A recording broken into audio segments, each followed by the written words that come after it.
Hi, welcome back to another exciting video of Top Movies Recap. Today I'm going to recap a 1993 biographical film called In the Name of the Father. Spoiler warning, watch out and take care. The film opens with a flash forward to the bombing of a pub in the Guildford suburb of London. The pub, visited by British soldiers, was actually targeted by the Irish Republican Army IRA as an act of terrorism. A young woman driving a car listens to a recording of Gerry Conlon, a Northern Irish political prisoner. Gerry speaks of his teenage life living in Belfast, where he had steel lead sheets from the roofs of row houses and sell them. One day, while holding a piece of piping, he's shot at by British soldiers who mistake him for a sniper, the British soldier believing the pipe is a rifle. Gerry then runs into the streets and through several homes while being chased by IRA. He unintentionally starts a small riot and joins the mob, throwing rocks and Molotov cocktails. Members of the IRA, who'd been using one of the houses Gerry runs through as a munitions cache, find Gerry and threaten to shoot him in the leg. Gerry's father, Giuseppe, informed by his daughters that their brother is in trouble, rushes to the scene and talks to the IRA leader, who tells Giuseppe that they are just trying to scare Gerry into behaving. Immediately, Giuseppe decides to send Gerry by boat to London in the hopes that he will find work and avoid the troubles in Belfast. On the boat to London, Gerry meets Paul Hill. The two arrive in London and go immediately to a squatter's house where Patrick Armstrong lives with a small group of hippies. Gerry and Paul also visit their aunt's house, Annie Maguire. Gerry and Paul enjoy their time in London until one day one of Patrick's British friends, Jim, acts aggressive toward them and they decide to leave the squat. They wander through London, finally settling on a bench in a park where they are accosted by a homeless man, Charlie Burke, who's carved his initials into the bench. Charlie is Irish and they talk for a time. Paul and Gerry continue to walk through London until they pass the house of a prostitute. She refuses to talk to them when they try to return the wallet she drops. Gerry enters into her unlocked apartment and finds a stash of money in her bedroom. Gerry takes the money and they both spend the night in a hotel. On the evening that changes his life, two things happen. Gerry procures a prostitute and manipulates an invitation back to her flat, stealing the €700 he finds there and then leaving. He stops briefly to chat with a man who is sitting in the park. The second hum that happens is an explosion caused by a bombing in a pub in the upmarket city of Guildford, about an hour south of London. 4 off-duty soldiers are killed by the explosion, and one civilian member of the public is murdered too. About 65 people are seriously wounded, and the psyche of the city is irreparably damaged. The British police begin to hunt for suspects. Not long before, legislation, the Prevention of Terrorism Act, is passed in Parliament that allows the British police to hold potential suspects for 7 days before they are formally charged. Gerry returns to Belfast and rejoins his family. In London, Jim, who'd been hostile to Gerry and Paul, talks to the police and identifies the two as troublemakers. Paul, who'd remained in London, is arrested and Gerry recognizes him on TV by his shoes. A few days later, the Brits invade the Conlon home and arrest Gerry, taking him back to London. Gerry is held without formal charges and is tortured and interrogated, being kept away for 7 days straight. He is beaten severely and forced to look at the forensic photos of the victims. His interrogators also tell him that his Aunt Annie is being charged as well with bomb-making, operating out of her home. Eventually, Paul is brought to Gerry, having confessed himself, and he tells Gerry to do the same. Gerry still refuses to cooperate until one of the policemen threatens to kill his father. Gerry relents and signs his name to a false statement of confession to the bombings. Gerry and Paul, Paddy Armstrong, and their friend Carol Richardson, known collectively as the Guildford Four, are charged with the bombings. While in processing facility awaiting trial, Gerry's father is also brought in, accused of being part of the bomb-making conspiracy involving Annie Maguire. Giuseppe talks to Gerry, who feels that his rough relationship with his father turned him to thievery, and that he was destined to get into trouble like this. Gerry has a minor, brief breakdown, but his father is able to calm him. The trial begins under heavy security. The prosecution contends that Gerry, Paul, Patrick, and Carol committed the bombings. However, solid evidence is lacking, and they only have the confessions made by the accused, which the police commissioner Dixon claims were not obtained under duress. Annie Maguire and her family are accused of bomb-making, a group that includes her youngest son, who was also beaten into confessing.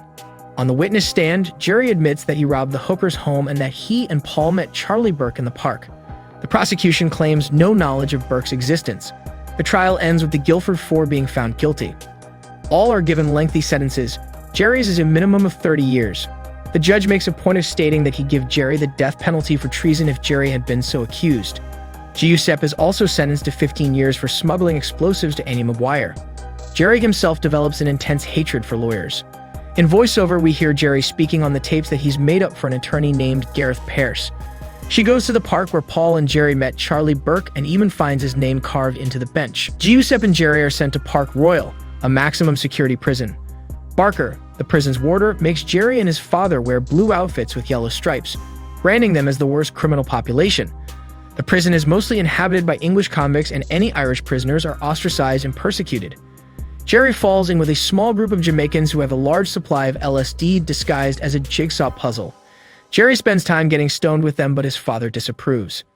Gerry promises to stay off the drugs even after Giuseppe dies. Gerry meets another Irish convict named Joe McAndrews.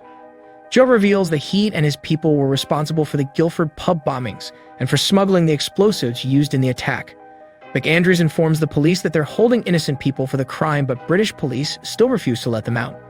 McAndrews is shunned and persecuted like every other Irish prisoner, even starting a fight with the minions of a hulking Brit named Ronnie Smalls. McAndrews threatens to kill Smalls' family since he knows their address. Smalls backs off. McAndrews and Gerry also stage a protest to call attention to the Conlons' innocence, seizing control of the cell block for a brief period until Barker sends in a riot squad to retake the prison by violent force. After the seizure is quelled during a screening of The Godfather for the prison population, McAndrews sprays Barker with lighter fluid and sets him aflame. Gerry, shocked by the horror of McAndrews' violent methods, separates himself from his fellow countrymen. McAndrews is remanded to a different prison. Gareth Pearce becomes the Conlons' attorney through Gerry's mother's influence. Gerry instantly dislikes Gareth, but is gradually convinced she means to help him and his father. A campaign to prove the innocence of the Conlons and the Guildford Four and the Maguire Seven begins to gain popularity.